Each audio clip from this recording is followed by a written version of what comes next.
യെഹെസ്കേൽ പ്രവാചകന്റെ പുസ്തകം അധ്യായം 14. ഇസ്രായേൽ മൂപ്പന്മാരിൽ ചിലർ എൻ്റെ അടുക്കൽ വന്ന് എൻ്റെ മുമ്പിലിരുന്നു. അപ്പോൾ യഹോവയുടെ അരുളപ്പാട് എനിക്കുണ്ടായത് എന്തെന്നാൽ, മനുഷ്യപുത്ര, ഈ പുരുഷന്മാർ തങ്ങളുടെ വിഗ്രഹങ്ങളെ ഹൃദയത്തിൽ സ്മരിച്ച് തങ്ങളുടെ അകൃത്യഹേതു തങ്ങളുടെ മുമ്പിൽ വെച്ചിരിക്കുന്നു. അവർ ചോദിച്ചാൽ ഞാൻ ഉത്തരമരുളുമോ?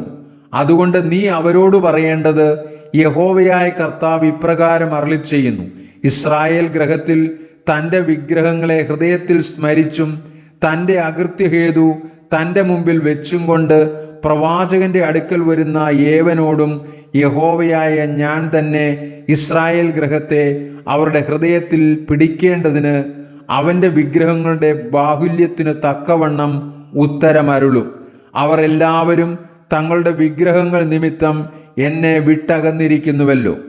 ആകയാൽ നീ ഇസ്രായേൽ ഗൃഹത്തോട് പറയേണ്ടത്, യഹോവയായ കർത്താവ് ഇപ്രകാരം അരുളിച്ചെയ്യുന്നു: നിങ്ങൾ അനുതപിച്ച് നിങ്ങളുടെ വിഗ്രഹങ്ങളെ വിട്ടുതിരിവിൻ.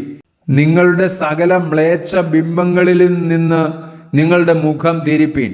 ഇസ്രായേൽ ഗൃഹത്തിലും ഇസ്രായേലിൽ വന്നു പാർക്കുന്ന പരദേശികളിലും എന്നെ വിട്ടകന്ന് തൻ്റെ വിഗ്രഹങ്ങളെ ഹൃദയത്തിൽ സ്മരിച്ചും തൻ്റെ അകൃത്യഹേതു മുമ്പിൽ വെച്ചുകൊണ്ട് പ്രവാചകന്റെ അടുക്കൽ അരുളപ്പാട് ചോദിപ്പാൻ വരുന്ന ഏവനോടും യഹോവയായ ഞാൻ തന്നെ ഉത്തരമരുളും.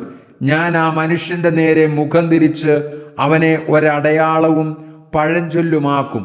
ഞാൻ അവനെ എൻ്റെ ജനത്തിൻ്റെ നടുവിൽ നിന്ന് ഛേദിച്ചു കളയും. ഞാൻ യഹോവ എന്ന് നിങ്ങൾ അറിയും.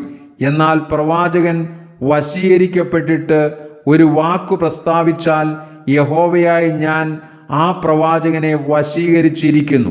ഞാൻ അവൻ്റെ നേരെ കൈ നീട്ടി അവനെ ഇസ്രായേൽ ജനത്തിൽ നിന്ന് സംഹരിച്ചു കളയും. ഇസ്രായേൽ ഗൃഹം ഇനിമേൽ എന്നെ വിട്ടുതെറ്റിപ്പോകുകയും സകലവിധ ലംഘനങ്ങളും കൊണ്ട് അശുദ്ധരായി തീരുകയും ചെയ്യാതെ അവർ എനിക്ക് ജനവും ഞാൻ അവർക്ക് ദൈവവും ആയിരിക്കേണ്ടതിന് അവർ തങ്ങളുടെ അകൃത്യം വഹിക്കും. ചോദിക്കുന്നവൻ്റെ അകൃത്യവും പ്രവാചകന്റെ അകൃത്യവും ഒരുപോലെ ആയിരിക്കുമെന്ന് യഹോവയായ കർത്താവിൻ്റെ അരുളപ്പാട്. യഹോവയുടെ അരുളപ്പാട് എനിക്കുണ്ടായത് എന്തെന്നാൽ, മനുഷ്യപുത്ര, ഒരു ദേശം എന്നോട് ദ്രോഹിച്ച് പാപം ചെയ്യുമ്പോൾ ഞാൻ അതിൻ്റെ നേരെ കൈ നീട്ടി അപ്പമെന്ന കോൽ ഒടിച്ച് ക്ഷാമം വരുത്തി മനുഷ്യനെയും മൃഗത്തെയും അതിൽ നിന്ന് ഛേദിച്ചു കളയും. നോഹ, ദാനിയേൽ, ഇയ്യോബ് എന്നീ 3 പുരുഷന്മാർ അതിലുണ്ടായിരുന്നാലും അവർ തങ്ങളുടെ നീതിയാൽ സ്വന്തം ജീവനെ മാത്രമേ രക്ഷിക്കുകയുള്ളൂ എന്ന് യഹോവയായ കർത്താവിൻ്റെ അരുളപ്പാട്. ഞാൻ ദുഷ്ടമൃഗങ്ങളെ ദേശത്ത് വരുത്തുകയും ആ മൃഗങ്ങളെ പേടിച്ച് ആരും വഴി പോകാതെ വണ്ണം അവ അതിനെ നിർജ്ജനമാക്കിയിട്ട് അത് ശൂന്യമാകുകയും ചെയ്താൽ, ആ 3 പുരുഷന്മാർ അതിലുണ്ടായിരുന്നാലും എന്നാണ് അവർ പുത്രന്മാരെയോ പുത്രിമാരെയോ രക്ഷിക്കാതെ അവർ മാത്രമേ രക്ഷപ്പെടുകയുള്ളൂ. ദേശമോ ശൂന്യമായി പോകുമെന്ന് യഹോവയായ കർത്താവിൻ്റെ അരുളപ്പാട്. അല്ലെങ്കിൽ ഞാൻ ആ ദേശത്തിൽ വാൾ വരുത്തി, വാളെ നീ ദേശത്തുകൂടി കടക്കുക എന്ന് കൽപ്പിച്ച് മനുഷ്യരെയും മൃഗങ്ങളെയും അതിൽ നിന്ന് ഛേദിച്ചു കളഞ്ഞാൽ, ആ 3 പുരുഷന്മാർ അതിൽ ഉണ്ടായിരുന്നാലും എന്നാണ് അവർ പുത്രന്മാരെയോ പുത്രിമാരെയോ രക്ഷിക്കാതെ അവർ മാത്രമേ രക്ഷപ്പെടുകയുള്ളൂ എന്ന് യഹോവയായ കർത്താവിൻ്റെ അരുളപ്പാട്.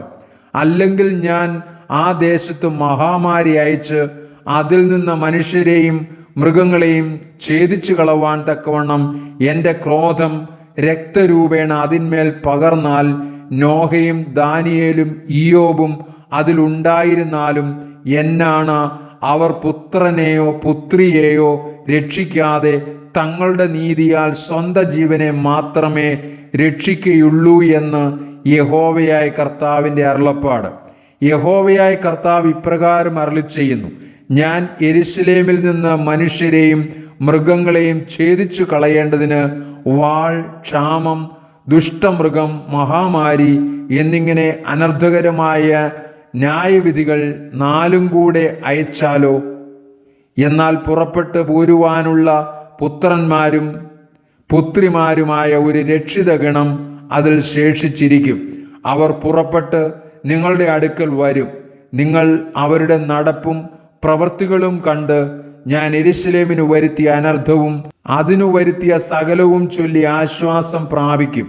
നിങ്ങൾ അവരുടെ നടപ്പും പ്രവൃത്തികളും കാണുമ്പോൾ നിങ്ങൾക്ക് ആശ്വാസമായിരിക്കും. ഞാൻ അതിൽ ചെയ്തിരിക്കുന്നതൊക്കെയും വെറുതെയല്ല ചെയ്തത് എന്ന് നിങ്ങൾ അറിയുമെന്ന് യഹോവയായ കർത്താവിൻ്റെ അരുളപ്പാട്.